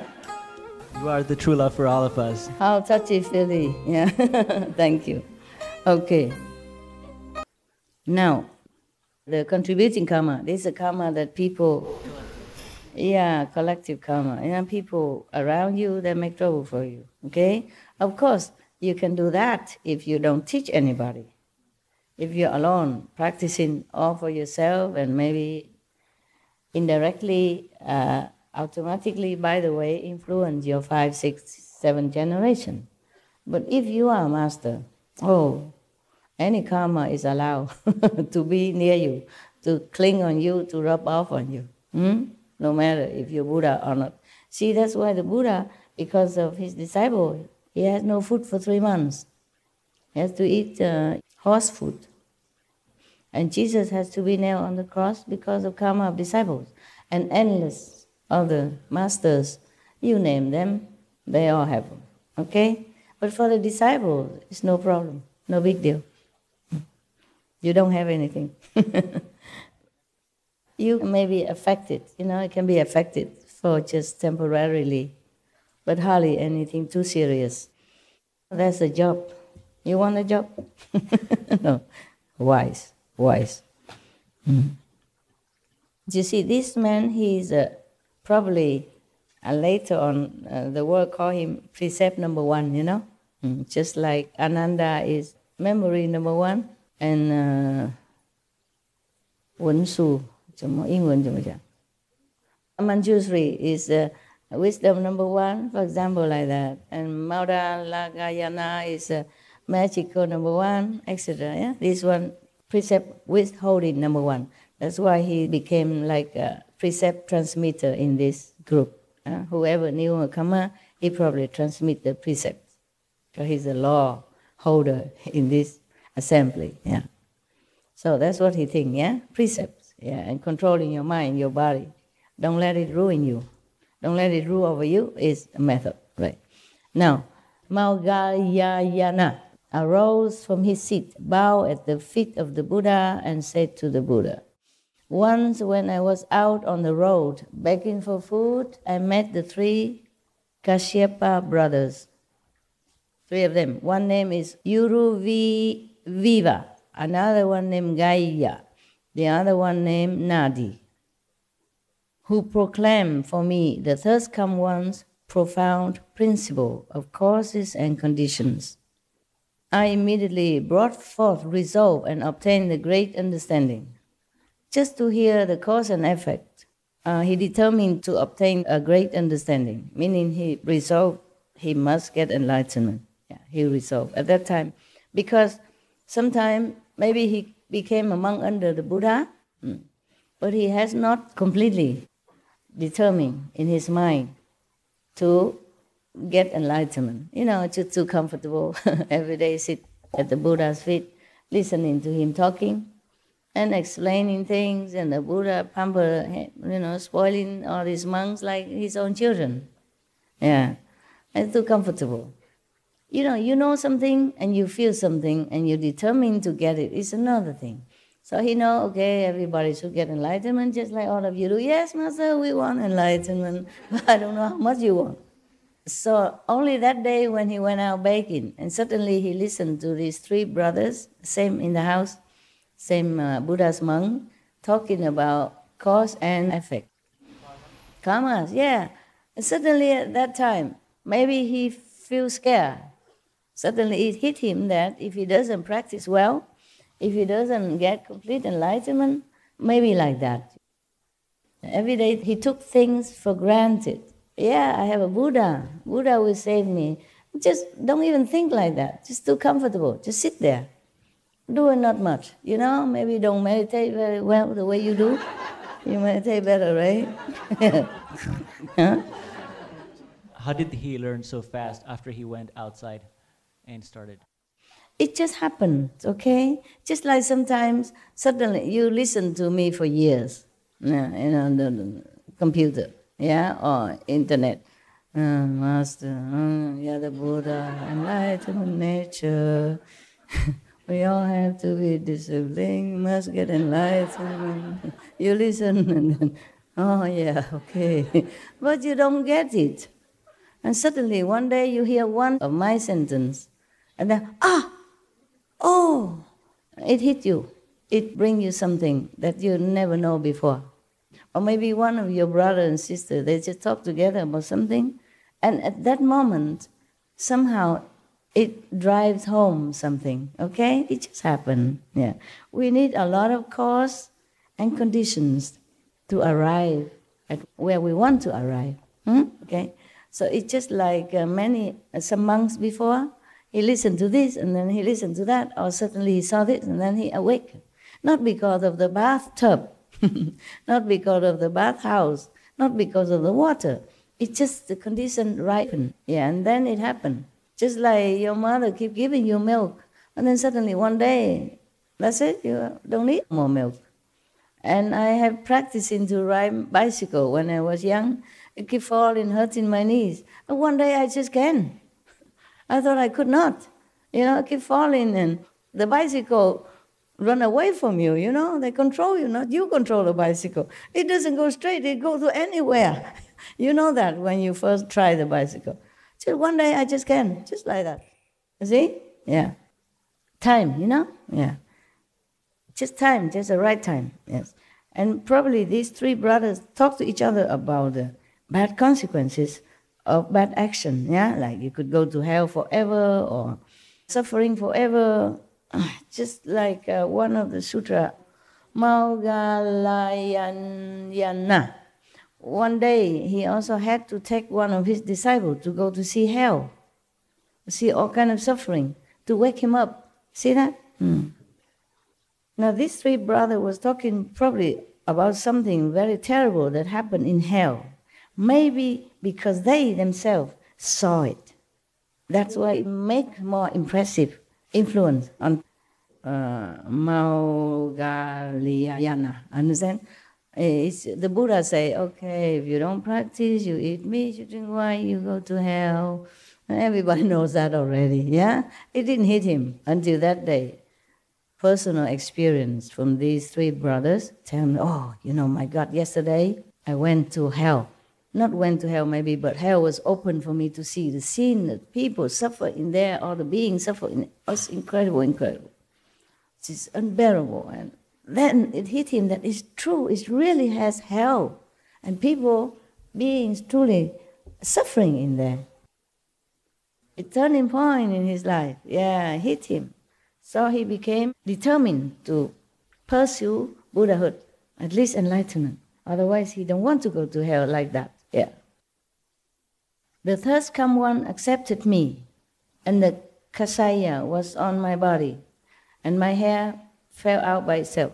After that, he came to the Buddha to want to become a monk then. Maybe he was just a lay person before, and just come and go, you know, don't care. What for, become a monk? You know, a monk eat one meal a day, how can I bear it? I stay at home, I still have this and that, I eat good food and still can get enlightenment. You see? The Buddha did not say that all of us have to be monks in order to have enlightenment and to reach Buddhi, so why bother, you know? Only then it hit him and he ran to the Buddha, became monk. And the kasaya means the big robe, the most outer robe of the monk. It's like a blanket. Before, you just wrap on your shoulder. Nowadays they make a button or something here so that it don't fall off. It's just a blanket that mostly Hindu monks still using it. You know, they have a blanket, they carry it on their shoulder, so it's convenient, you know. And then monks, they have it. They carry it everywhere. They can spread it on the floor to sleep. They can cover themselves, or they can cover when they take a bath in the Ganges, so they don't be too indecently exposed, or change the clothes, something like that. Finally, until this day, in some country it become like a must-have, but it doesn't have that practical function anymore. Because in India at that time you have only one inner garment, maybe another cloth or inner garment, and then outside you have this. And you cover yourself from the shoulder on down all the way to your feet when you walk. It's for distance. And also when it's too hot, you cover shorter, you know, for men it's easy. The Hindu monk, they have that, okay? They have only maybe a short or a long cloth underneath, and they have a kasha. Some have more, maybe a t-shirt on top, saffron color or pink color, yeah. Or maybe not, just that this wrap around, and they use it for many things, yeah, to even filter their water. They use a corner of it, pour water into their gourd or something, or their bowl to filter. In the old time they do that, because they don't have other means. Especially if you are wandering monk, how can you carry all kind of filter bottle, filter machine with you, nah? Or here you have all filter water, clean, yeah? Yeah, very good. So that's called a kasya, yeah?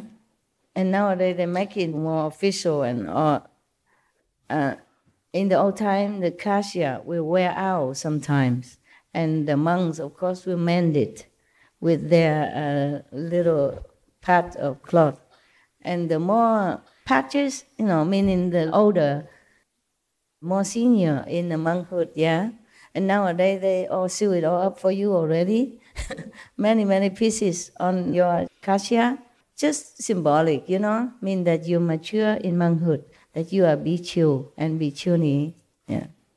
But in the old time, there was a very practical piece of clothing for the monks and for the nuns. Yeah.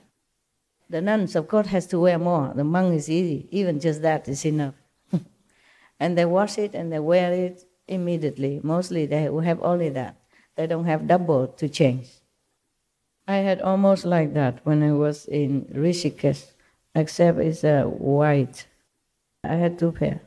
Because if a woman, you get wet, it clings to your body. It's not good. So if it's wet, I change. So I have 2 pairs, but very thin so that I can carry around, okay? And some undergarment, of course, all right. So I had only 2. I wash and I wear immediately. Just put on the rock and you wrap around with something, and then you wait, you meditate, and then your clothes dry, and then you go home. I feel very nostalgic. As long as I'm along the Ganges River, I do this thing. Yeah, I can't remember so many places I went. Yeah, that kind of life is my life. That really is my life. I was so happy. I did not even think that I'm happy or not happy. You just feel, empty of everything. You just fine. You just live your life. That's the life that I want. And I always love that kind of life. That's the happiest time of my life. That reminds of the poem On a Riverbank. Yeah, I also said On the Riverbank. And that's where the poem came from, the song came from. Also another one I made for the Buddha birthday, also on the Ganges River. Yeah, these poems are real, real scenery. Yeah. I really love to have that kind of life. You have no idea. You have no idea. You have no idea how I love that kind of life. The other day I was talking to a sister from India, and we were saying if we could organize a retreat back in Rishikesh or something. You mean me? Are you? Probably we could have worked. All of you? Yeah. I don't know if they have such a big place for you in Rishikesh. It's kind of mountainous, and some ashram are very small. There's a lot of temples. Temple, but you not for all this. Small temples, yes. Yeah. And they let you stay 3 days only. Every resting place in between or temple, 3 days you can stay. Because others can come, otherwise you keep staying there and you become owner of the temple and no other pilgrim has no place, you see? So the rule, 3 days, yes, maximum. That's very hospitable already, yeah? But I love this kind of life. I don't remember any time, even during my marriage, good marriage, would I have been so happy as that time in Rishikesh.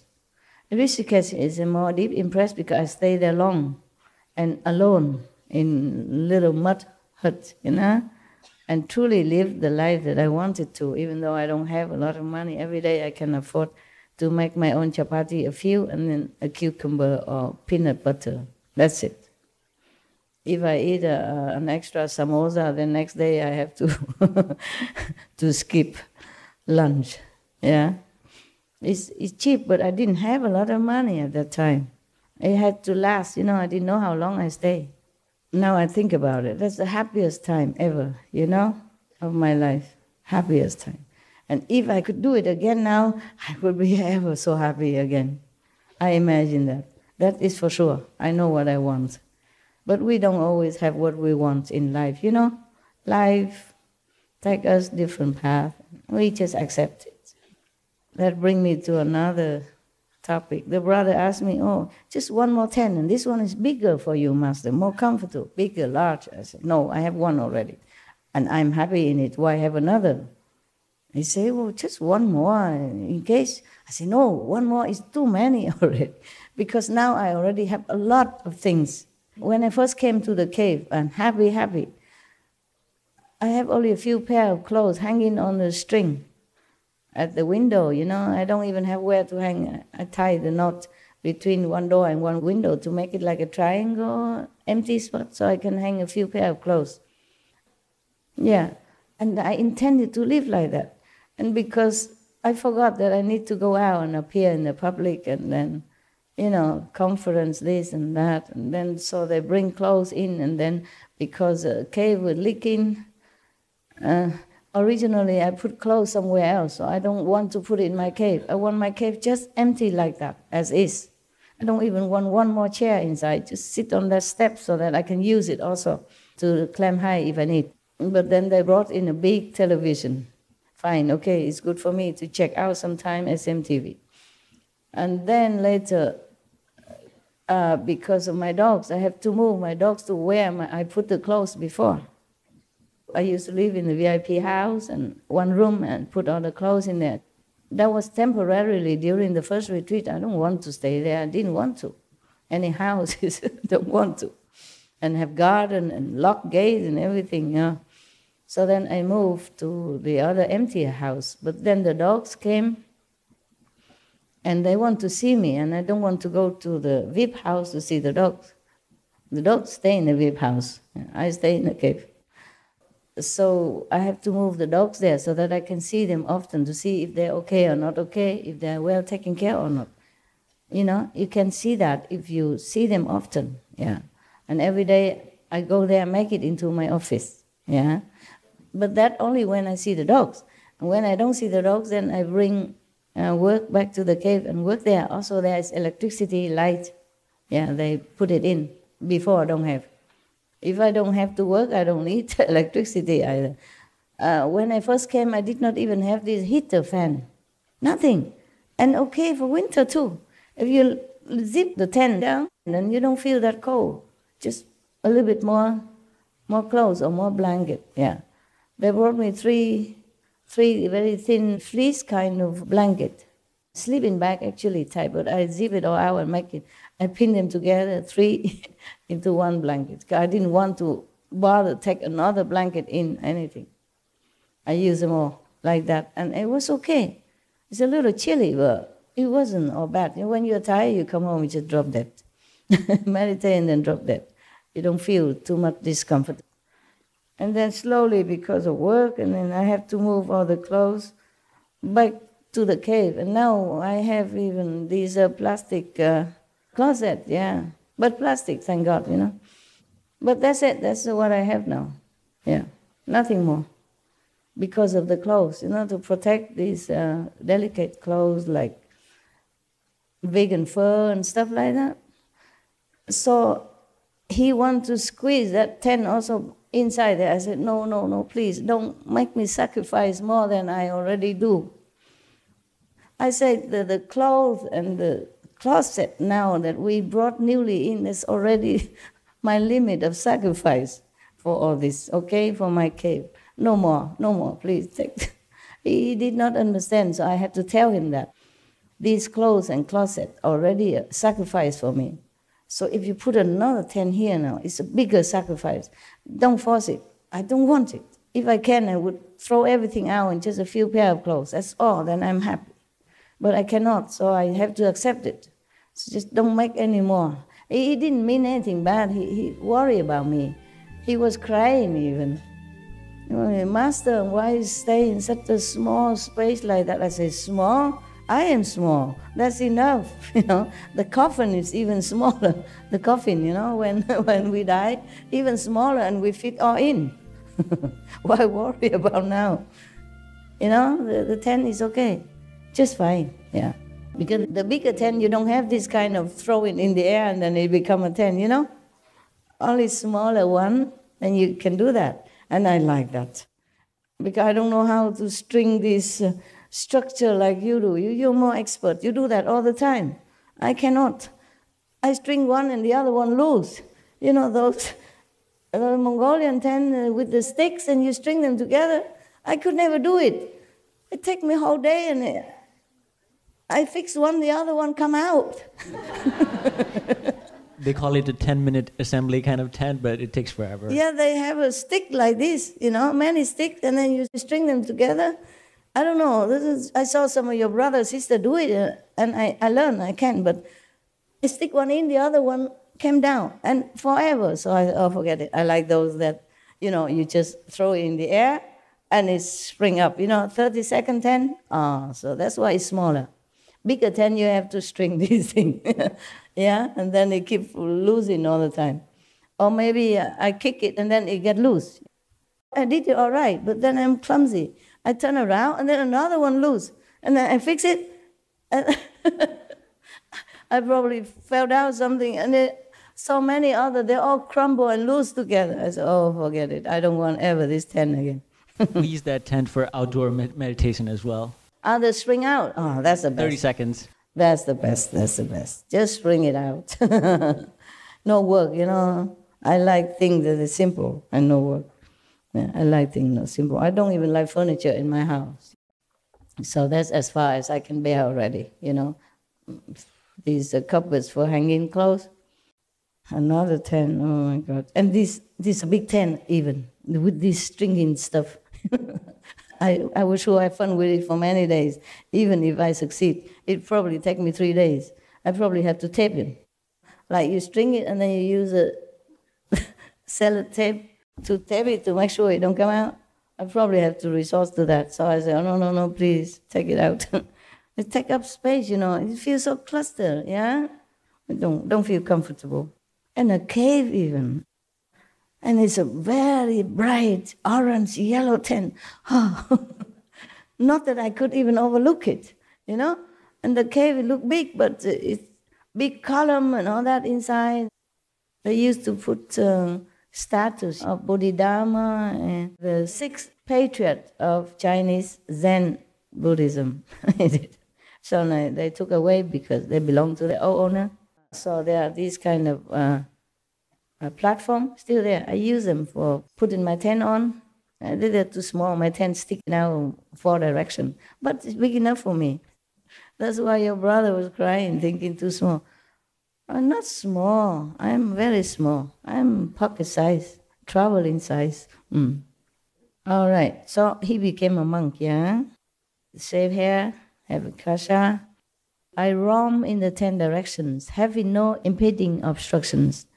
I discovered my spiritual penetrations, which are esteemed as unsurpassed, and I accomplished arhatship.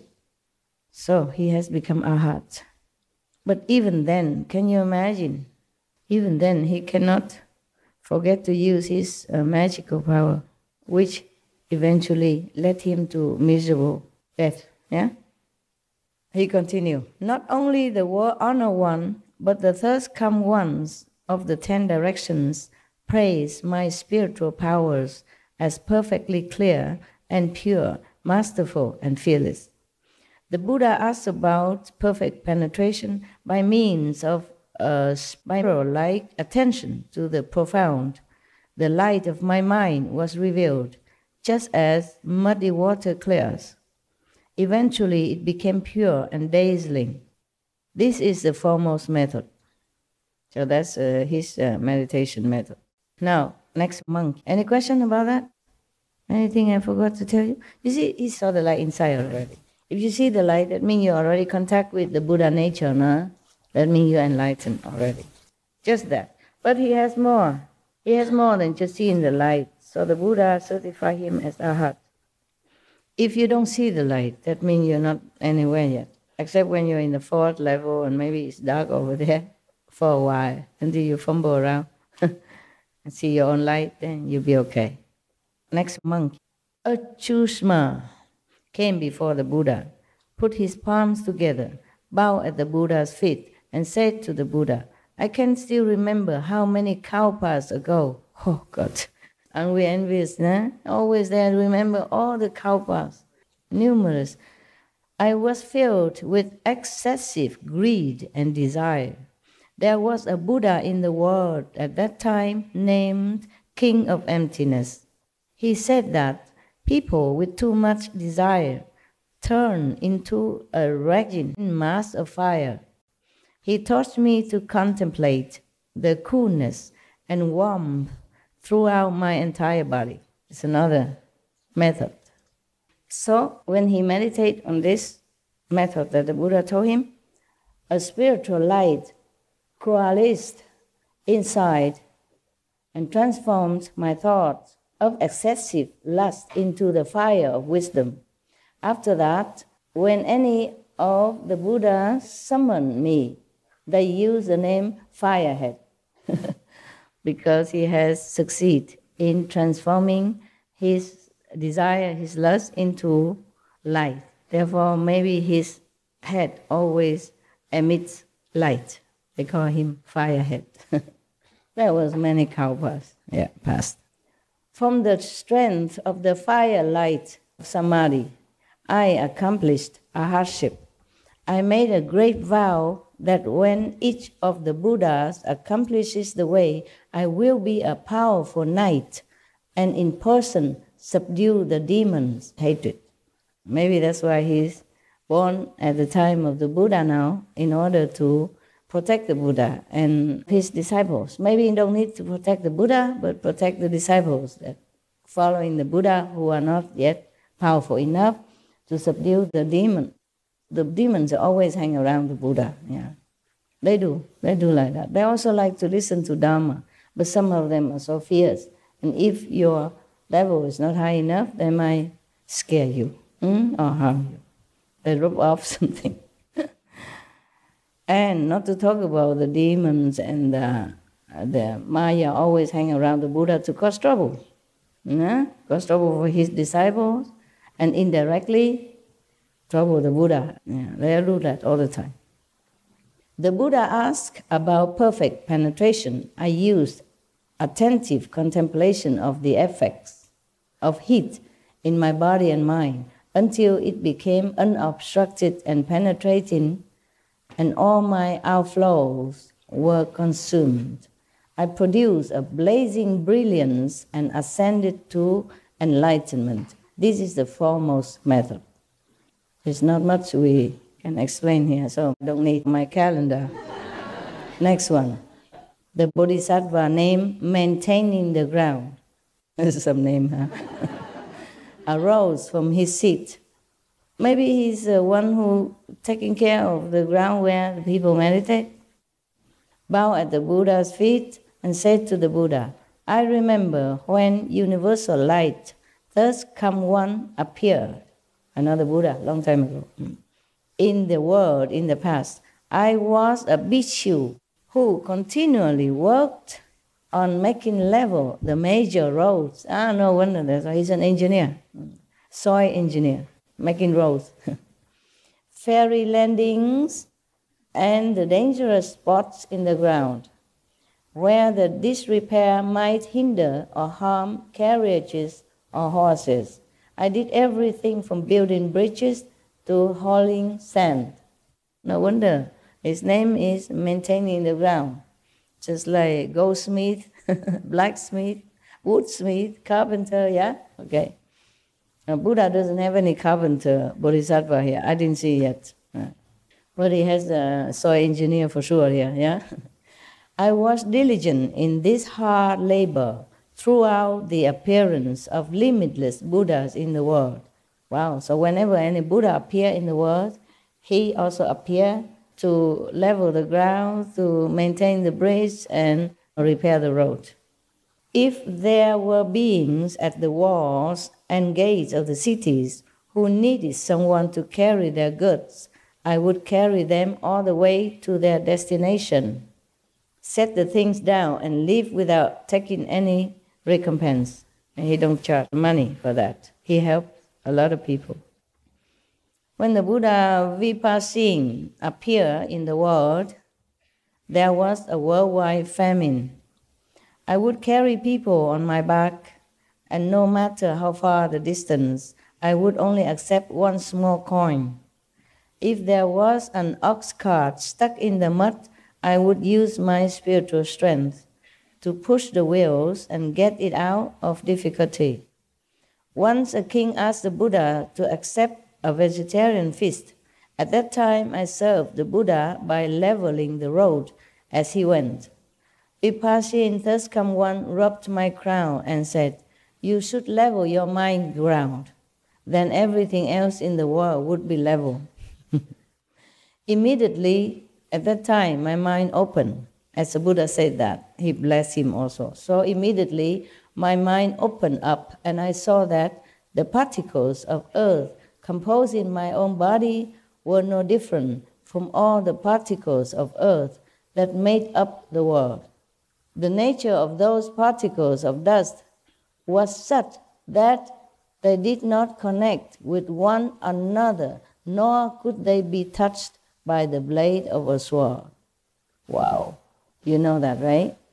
The atoms also, yeah. They look like they're thick together, but they're all separated. Even then you cannot touch them, or you cannot separate them by the sword or a blade or anything. He saw that immediately, you know. I mean, the Buddha blessed him to have some glimpse of enlightenment, yeah. So within the Dharma nature, I awakened to the patience with the non-existence of beings and phenomena and accomplished a hardship. I brought my mind back to the extent that I have now entered the ranks of the Bodhisattvas. Hearing the third come one proclaim the wonderful Lotus Flower Sutra, the level of the Buddha's knowledge and vision, I have already been certified as having understood, and I am a leader in the assembly of that direction. The Buddha asked about perfect penetration. Upon attentive contemplation of the body and the environment, I saw that these two dusts are exactly the same. Probably he saw the atom. That fundamentally everything is the treasury of the third come one, but that an empty falseness arises and creates the dust. When the dust is eliminated, wisdom is perfected, and one accomplishes the unsurpassed way. This is the foremost method. So that's his method. Contemplate the body and the environment and split the atoms. That means atoms were discovered way before science discovered them. Yeah, the spiritual people know everything before science even begin. Yeah, all right. Okay, maybe another time. Take a rest, all of you also.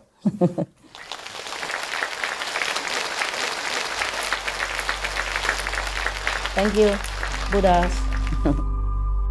We should really thank the past masters, monks and nuns and scholars who have taken time to record the Buddha's teaching after the master's nirvana, and also for the past and present persons, lay or monks or nuns who have really dedicated themselves, sacrificed their time and precious health or under any difficult situation to translate this so that I can read it to you. And we have to thank them.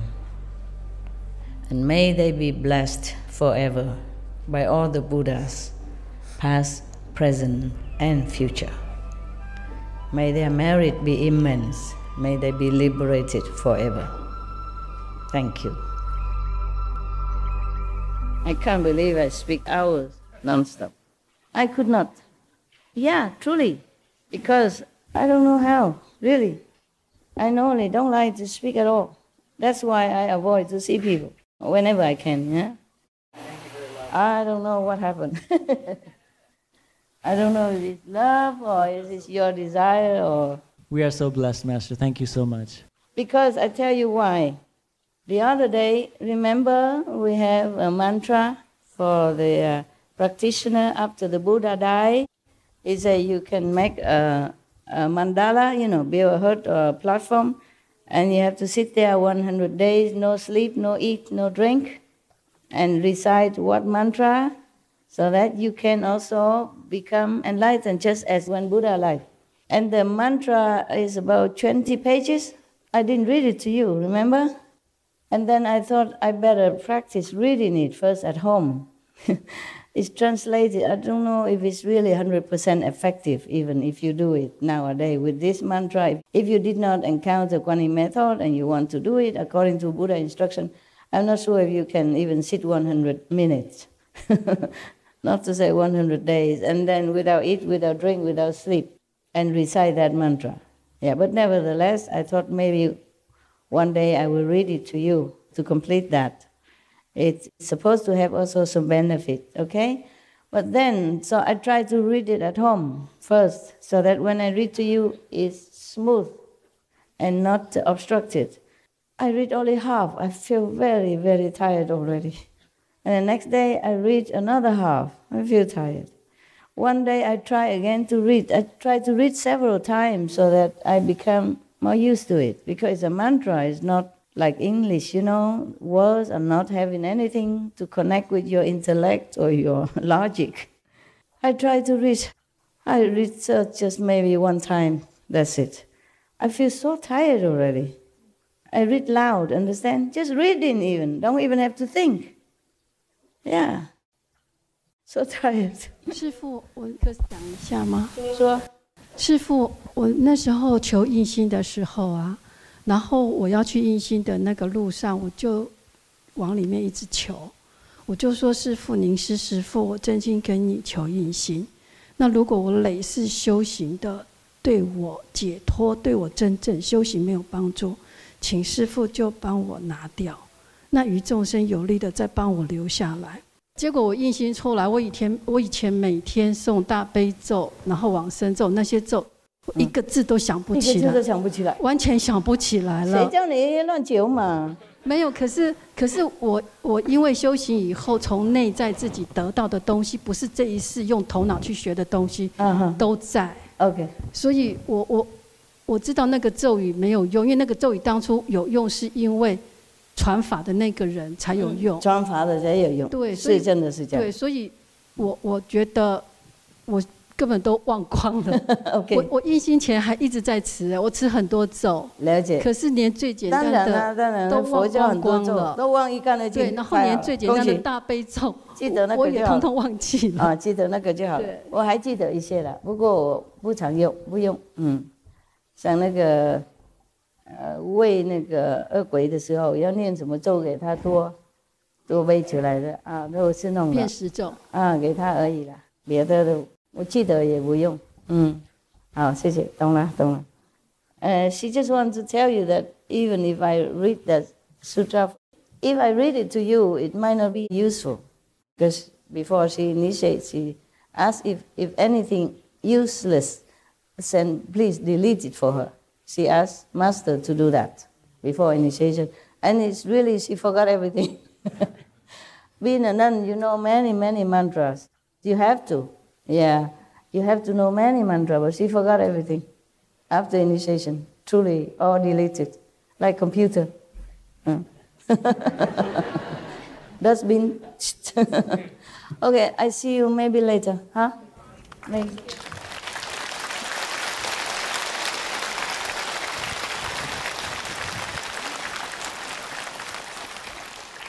谢谢耐心 Thank you for your patience with your cramped legs and your squeezy seat. Your patience. Thank you. I don't know if I could do that. I don't know if I could sit there with such a long Western leg for hours. Thank you. 来，你是不一样。She said because Master blessing, but for them it's easy. They do that every day. Monks, they meditate a lot, you know. Before even they met me, they would have learned some meditation already, you know. So for them, it's sit long time, no problem. Yeah. For you, I really have respect, impressed. Thank you.